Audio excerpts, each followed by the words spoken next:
Nicole Kidman has made her first public appearance since her split from Keith Urban. We've been through a lot together. We got a timeline for it now, and the time it's now. For weeks, Keith Urban said nothing. No interviews, no statements, just straight up silence after a 19-year marriage ended. But when he finally walked back on stage, that silence cracked. In the middle of a song he'd sung for years, one word shifted and the whole room felt it. Not anger, nah, but a sharp, tired honesty. Fans kept replaying the moment on loop, arguing what it meant and who it was really for. Was this just heartbreak playing out in real time?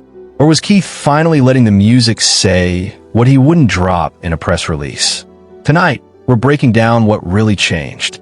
The lyrics, the missing love songs, and the way a performer's voice can carry more truth than any headline. We'll stick to verified reporting, point out what fans noticed, and separate emotion from straight-up speculation, so you can decide what the music is actually telling us. If stories like this pull you in, tap like so more people catch it. Subscribe, hit the bell, and drop a comment with your take. Did the songs reveal anything new, or are we just hearing what we want to hear? Your perspective shapes the next deep dive. Recap of the divorce and media silence. When the news broke in late September 2025, the world finally saw in print what insiders have been whispering about for months. Nicole Kidman and Keith Urban had officially split after 19 years of marriage. According to People, Nicole Kidman and Keith Urban separate after 19 years of marriage. The filing, done quietly in Davidson County, Tennessee, used that all-too-familiar phrase that ends so many long relationships: irreconcilable differences. But behind those simple words sat nearly 2 decades of shared dreams, sacrifices, and low-key struggles the public never really saw. According to People, Nicole and Keith had already been living apart before the legal papers were even filed. Friends close to them called it a long time coming, saying the emotional distance between them had been growing slowly way before it went public. Sources tell People Keith Urban moving out was a turning point in Nicole Kidman's split, that setting up his own place marked a major shift in their separation.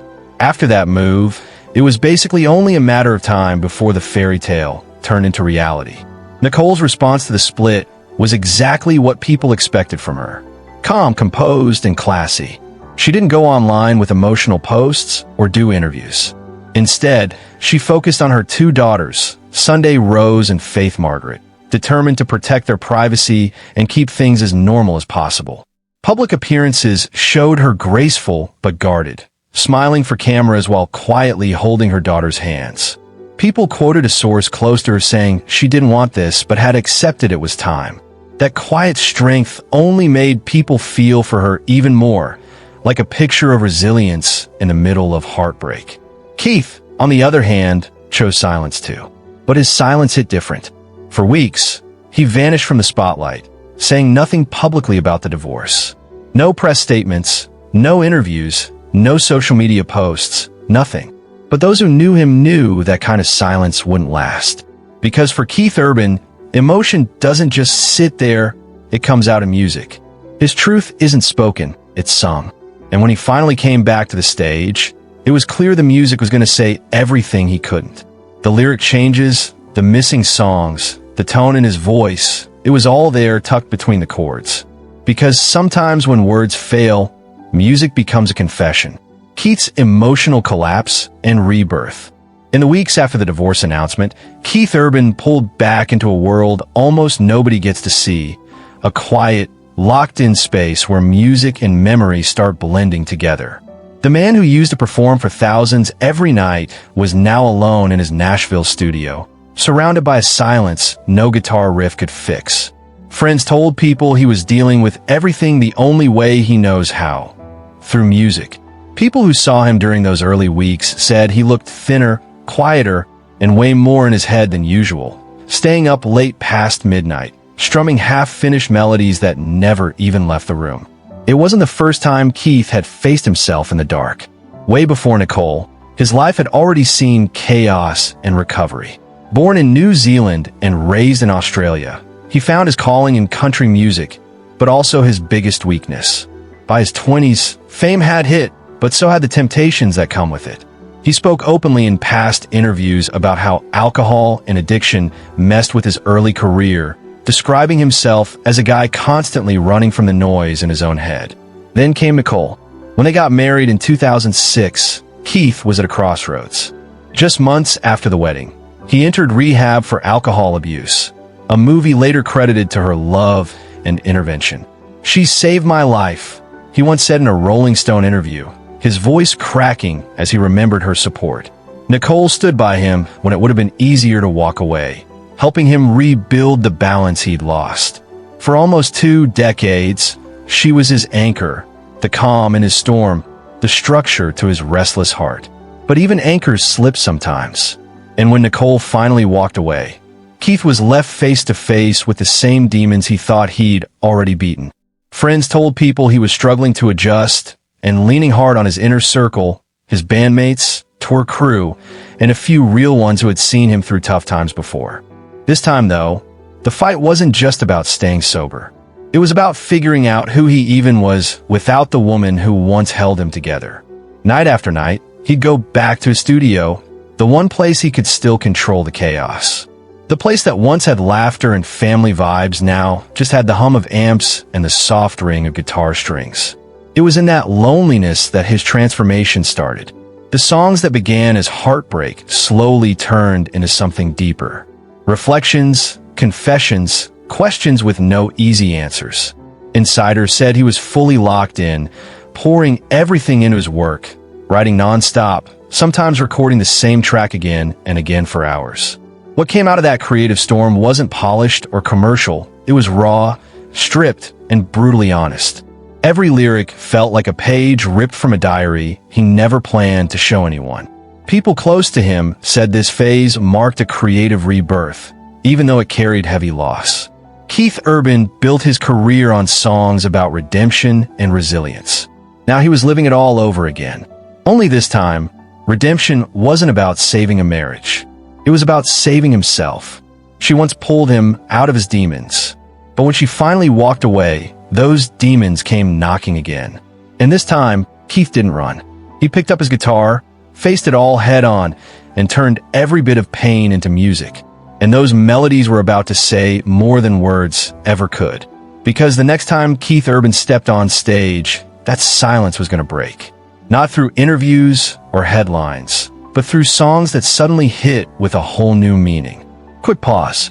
If you're still here, you're clearly hooked on this story like we are. Tap that like button so more people find it, and subscribe so you don't miss what comes next in Keith and Nicole's story. The lyrics that spoke louder than words. When Keith Urban finally got back on stage, nobody really knew what to expect. Would he ignore everything and just perform like nothing changed? Or would the music finally expose the emotions he'd been holding in? Fans got their answer within minutes, not from a speech or statement, but from one single word that hit harder than any press release ever could. It happened during a performance of one of his most beloved songs, You'll Think of Me. For years, it had been a bittersweet anthem about heartbreak, closure, and moving on. A track that had carried him through personal turmoil long before Nicole entered his life. But that night, just days after news of the divorce broke, Keith gave the lyrics a quiet, devastating twist. Instead of singing, "Take your space and take your reasons," he paused for a heartbeat, then replaced it with a new line, "Take your unreasonable reasons." In another concert performance, he went even further, inserting an emotional variation that fans caught immediately. "Take your stupid bullshit reasons." According to Taste of Country, Keith Urban adds a new lyric to You'll Think of Me after Nicole Kidman breakup. This change drew massive online reaction with fans, saying it was Keith's rarest performance in years. That one word, unreasonable, hit fans like a confession. It wasn't rage, it was heartbreak wrapped in sarcasm. A word that felt too sharp, too specific to be coincidence. Within hours, social media lit up. A fan on Twitter wrote, "That wasn't just a lyric change. That was Keith finally saying what he couldn't put in a statement." Another commented on YouTube, "He's hurting. You can feel it in his voice." That lyric wasn't random. The clip spread across fan pages and gossip sites, each replaying the same moment, slowing it down, dissecting it like detectives searching for hidden meaning. The media noticed, too. Taste of Country described the moment as a striking lyrical change that fans connected directly to his split, while people called it a subtle but emotional shift that reflected the timing of his divorce. To those who had followed his career for years, this wasn't the sound of bitterness. It was a man processing loss in real time, using the only language he truly knew, music. But that wasn't the only song that raised eyebrows. During the same run of shows, fans realized Keith had quietly removed the fighter from his set list. The song, released in 2016, had long been known as a love letter to Nicole, a duet celebrating the strength of their marriage after years of struggle. In the track, Keith sings to a partner who's afraid of being hurt again. "What if I fall? I won't let you fall. What if I cry? I'll never make you cry." For years, it was their anthem, one she even appeared in the music video for. But after the divorce news broke, the fighter disappeared. In its place, Keith began performing older, more introspective songs. Tracks like Blue Ain't Your Color and Somebody Like You. Songs about longing and regret. When asked by fans why he dropped the duet, he offered no explanation. He didn't need to. The silence said enough. As people later noted, the omission of the fighter from his live shows hasn't gone unnoticed by fans who long associated it with his love story with Nicole. Then came another surprise. The fighter resurfaced weeks later, but with a twist. According to People, Keith Urban changed song lyrics inspired by Nicole Kidman romance to reference new guitar player Maggie. Keith altered the lyric in the song to reference his guitarist Maggie Ba instead of Nicole. Fans laughed at first, but others saw something deeper. A man rewriting his own history in real time. One Twitter user put it perfectly. He didn't just change a lyric, he changed the meaning. He's reclaiming his song.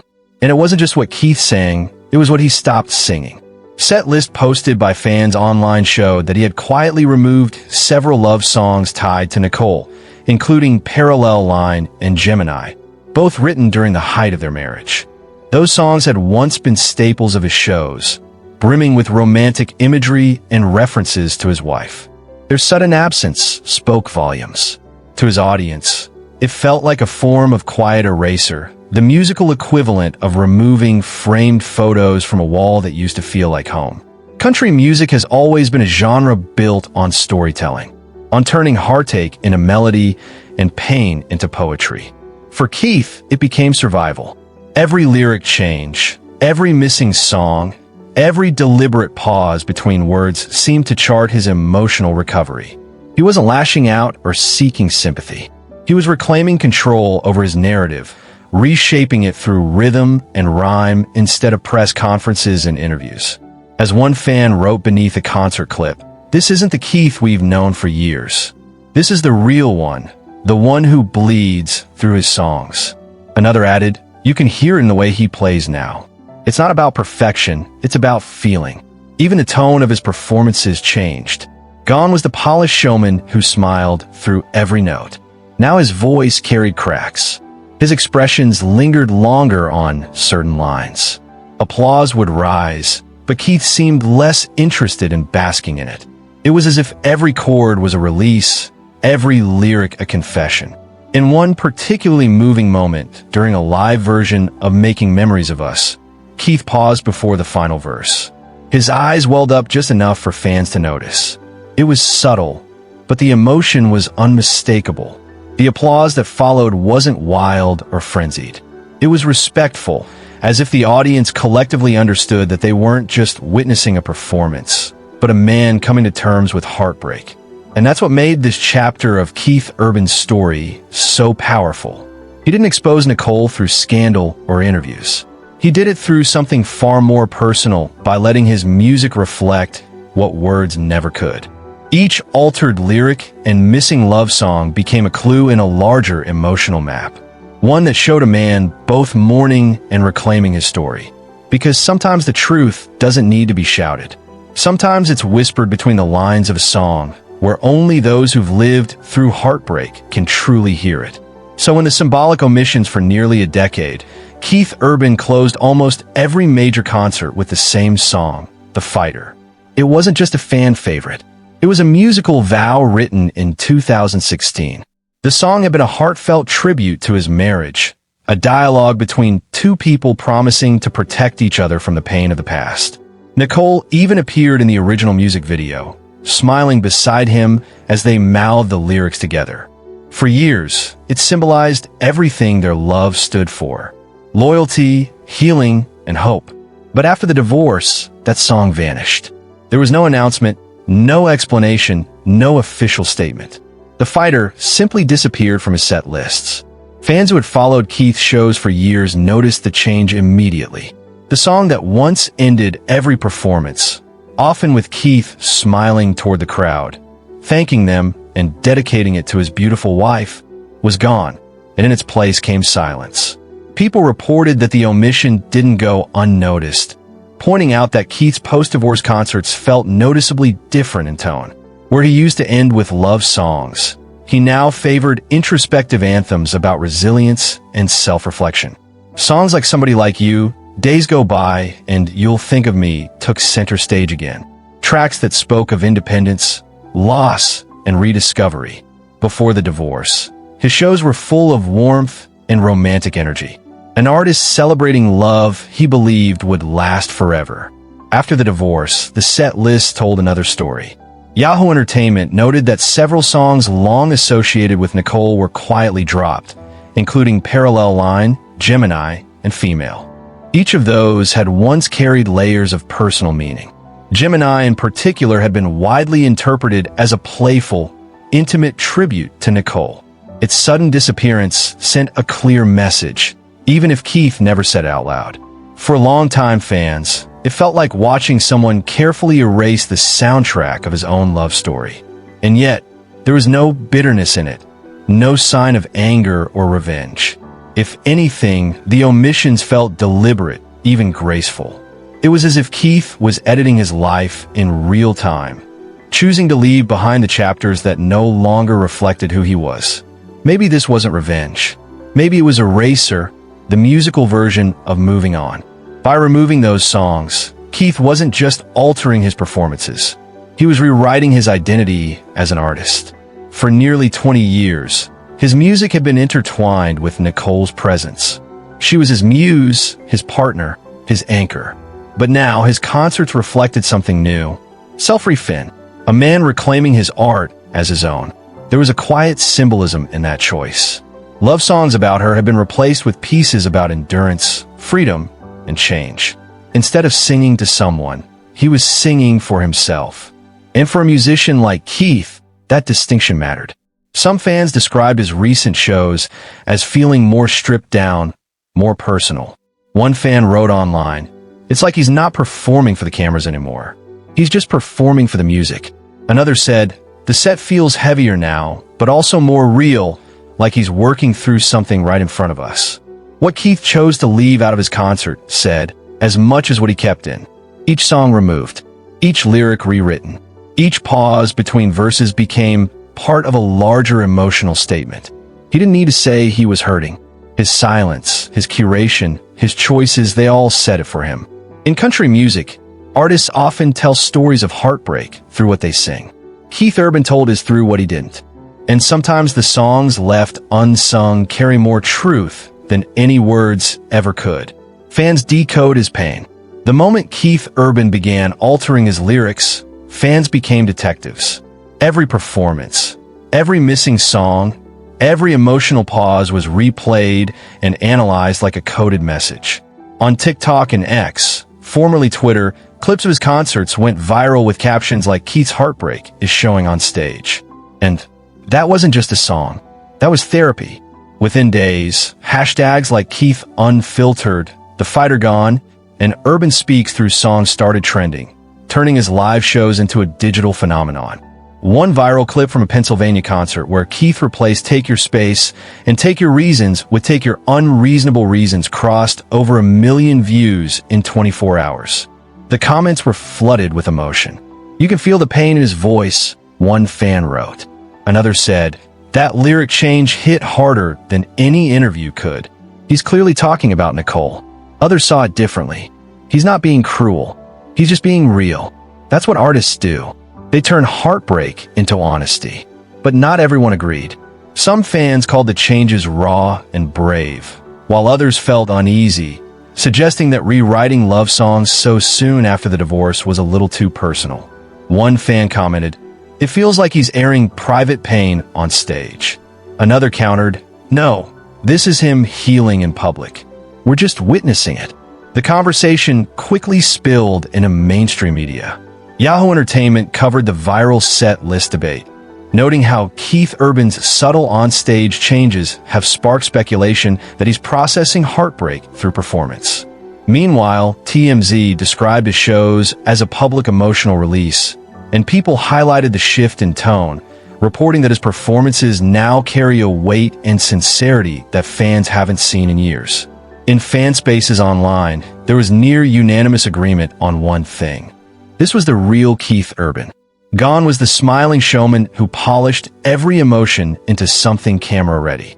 The man on stage now seemed stripped bare, tired, emotional, and utterly human. His voice cracked in places it never used to. His pauses stretched longer. Even his guitar solos seemed heavier, less like spectacle, and more like catharsis. Some fans even compared his current performances to the raw energy of his early career before fame softened his edges. This is the Keith from the early 2000s again. One user wrote on Reddit, "You can tell he's feeling every note." Another said, "He's not just performing songs anymore. He's confessing." As the videos continued to circulate, the emotional divide between fan interpretation and media framing grew wider. Fans saw heartbreak and authenticity. Tabloids saw narrative. Commentators debated whether the on-stage emotion was deliberate artistry or genuine vulnerability, but perhaps the truth was both. Keith Urban had always worn his heart on his guitar strings. This time, though, there was no filter, no perfect phrasing, no happy ending. Just a man playing through his pain in front of an audience that refused to look away. Some said he was brave, others said he was petty, but everyone agreed on one thing. This was the rawest version of Keith Urban they had ever seen. Behind the spotlight, who Keith really was. Before the lights, fame, and sold-out arenas, Keith Urban was just a boy in Queensland, Australia, strumming a beat-up guitar in his parents' living room. His father, a store clerk with a love for country music, introduced him to Johnny Cash and Don Williams, while his mother encouraged his creativity with a quiet belief that her son was meant for more. But Keith's early life wasn't simple.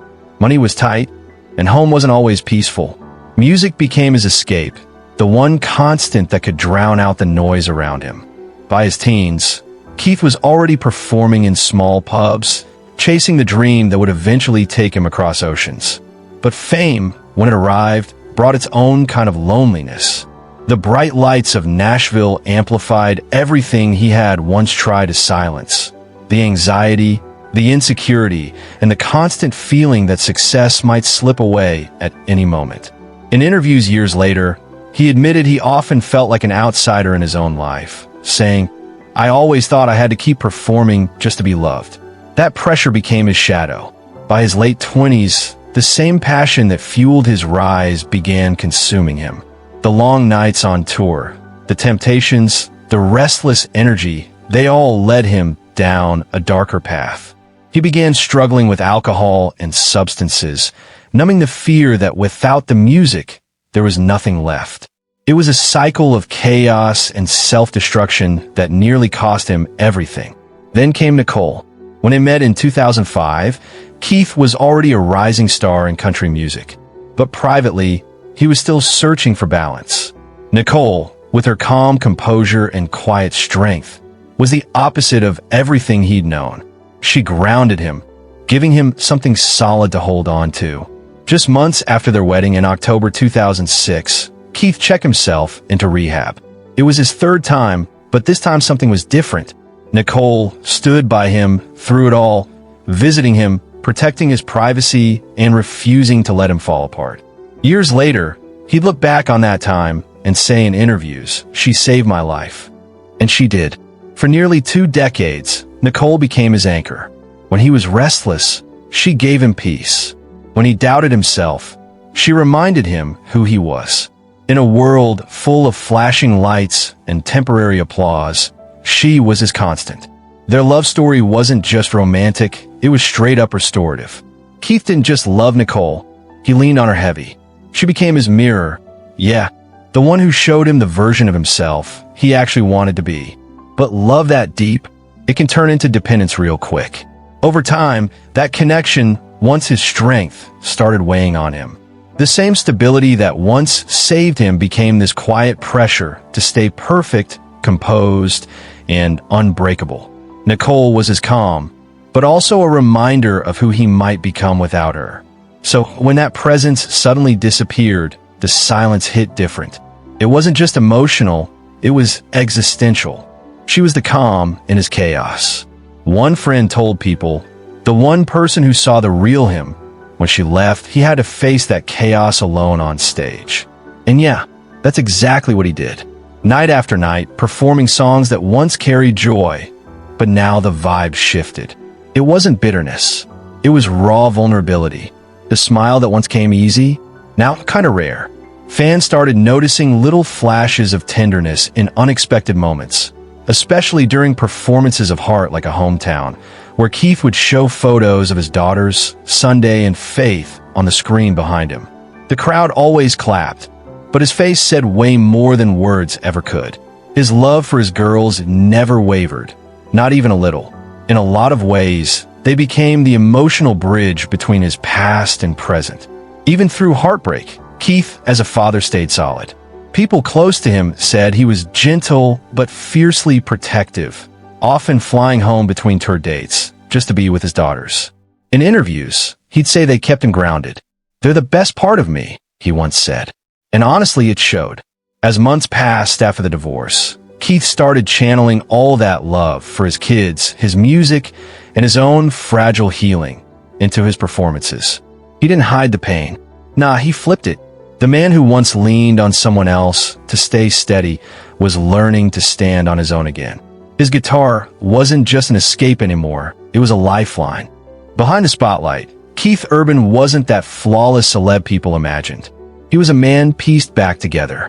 A son, a father, an artist, and a soul still figuring out how to make peace with his past. And while the world saw heartbreak, something deeper was happening. A rebirth. Quick reminder, if you're into these inside details, go ahead, hit subscribe, and turn on that notification bell. There's a lot more coming about what really went down behind the music. What he really exposed. Maybe Keith Urban didn't expose Nicole Kidman at all. Maybe with every lyric change, every missing song, every crack in his voice, he was exposing himself. Not out of anger or revenge, but out of vulnerability. The kind that hits when your life's been so tied to someone that losing them feels like losing a piece of yourself. When fans heard those changed lyrics and saw him pulling love songs from his set list, they thought it was about Nicole. But look closer, and it's clear the real story was about Keith, a man carrying the weight of his own emotions in front of thousands. His music didn't come for her. It revealed him. It showed the dependence, the longing, and that quiet regret that hits when love becomes your whole world. For nearly 2 decades, Nicole had been his constant. The calm in his chaos, the balance to his restlessness. She stood by him when his career shook, lifted him when he fell, and gave him a family that kept him grounded. In many ways, she became the mirror he saw himself through. So when she was gone, that reflection vanished too. And in that emptiness, Keith felt something he hadn't in years. The raw, unfiltered truth of who he was without her. That's what his performances really showed. Not blame, but revelation. Every strained lyric, every softer chorus, every quiet pause between songs felt like a man relearning how to exist in his own skin. He wasn't exposing Nicole's flaws. He was exposing the cost of loving too deeply, of giving so much of yourself to someone that you forget where you end and they begin. Music had always been his way of confessing. But this time, it wasn't about fame or just heartbreak. It was about self-awareness, the kind that stings before it heals. Through his music, he stripped away that perfect image people believed in for years and showed something real. A man breaking, learning, and starting again. Maybe he didn't expose Nicole. Maybe he finally exposed the truth about himself. That even after fame, success, and love, he was still searching for peace in the only place he knew. Inside a song. The bottom line?